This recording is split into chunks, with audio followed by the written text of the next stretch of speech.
Quand on demande aux gens s'ils pensent que la nourriture, ce qu'ils mangent, a un impact sur la santé, la plupart répondent oui. Mais lorsqu'on leur demande si l'alimentation peut aussi influencer les pensées, les décisions, très peu de gens sont prêts à croire que c'est le cas. Pourtant, dans le très sérieux institut de psychologie de l'université de Lübeck en Allemagne, le professeur So-Young Park en a, pour la première fois, apporté la preuve. Ses travaux ont révélé le mécanisme par lequel la nourriture pouvait influencer nos pensées. Et pour cela, la chercheuse a élaboré une expérience plutôt originale. Imaginez que vous deviez résoudre le dilemme suivant. L'argent posé sur la table est à partager en 2 sommes. Mais c'est votre partenaire de jeu, un inconnu, qui décide de la répartition. Je te donne les 2 € et j'en garde 8 pour moi. Si vous acceptez cette offre injuste, vous repartez avec un peu d'argent, mais beaucoup moins que lui. Si vous refusez, personne ne gagne rien. Alors, que feriez-vous ? Vous acceptez l'offre et prenez les 2 €, quitte à vous sentir floué, ou vous refusez et vous repartez les poches vides, mais gardez la tête haute. Eh bien, il s'avère que prendre ou ne pas prendre l'argent dépend d'une condition surprenante, ce que vous venez d'avaler.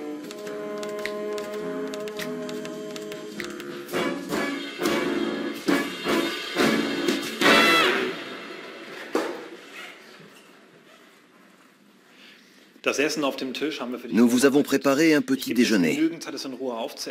La seule consigne à respecter, c'est de tout manger. Je reviens plus tard pour la partie comportementale. Bon appétit.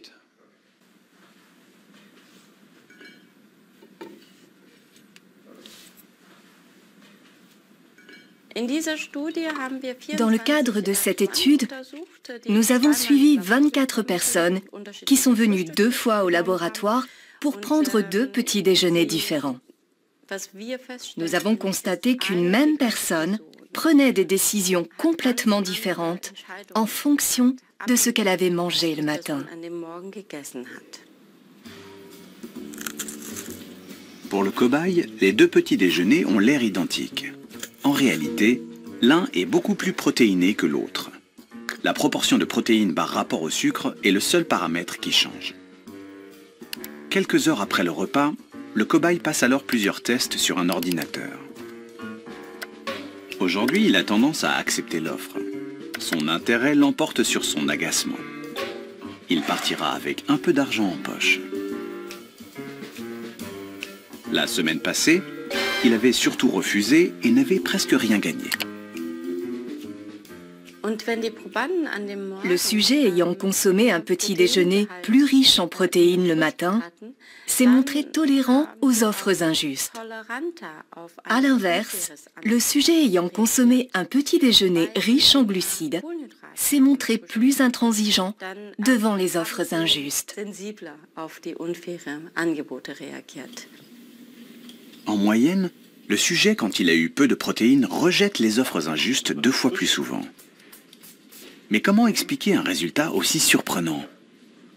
Pour comprendre et apporter une preuve biologique à cette observation, les scientifiques ont procédé à des analyses sanguines. Nous enverrons le sang au laboratoire pour analyse. On va mesurer le taux d'hormones et d'acides aminés. Pour les hormones, on s'intéresse à l'insuline, au cortisol, l'adrénaline et l'ACTH. Et pour les acides aminés, au tryptophane et à la tyrosine.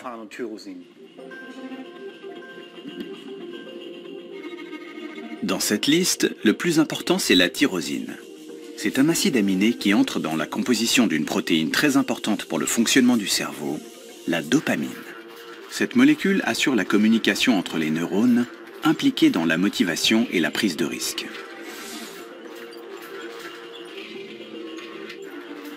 Les résultats des analyses montrent que les sujets qui présentent un taux plus élevé de tyrosine dans le sang sont ceux qui acceptent plus facilement l'offre inéquitable. Nous supposons donc que l'augmentation de tyrosine dans le sang augmente la quantité de dopamine dans le cerveau, qui à son tour change le comportement. Autrement dit, en quelques heures, ce que nous mangeons modifierait subtilement la chimie du cerveau et donc la communication entre les neurones, suffisamment pour orienter certaines de nos décisions. À l'Institut de psychologie de Lübeck, les expériences se poursuivent pour confirmer ce résultat. Car il s'agit d'une première et les implications sont nombreuses. Dans la mesure où nous mangeons 3 fois par jour, chaque jour, nous réalisons que la nourriture possède un immense pouvoir, celui de modifier et de modeler l'homme. Il est donc indispensable de réfléchir à la manière dont nous pouvons nous servir de l'alimentation pour favoriser notre bien-être ou optimiser notre état mental. Entre les carences alimentaires qui ramollissent le cerveau, perturbent les humeurs, et le menu qui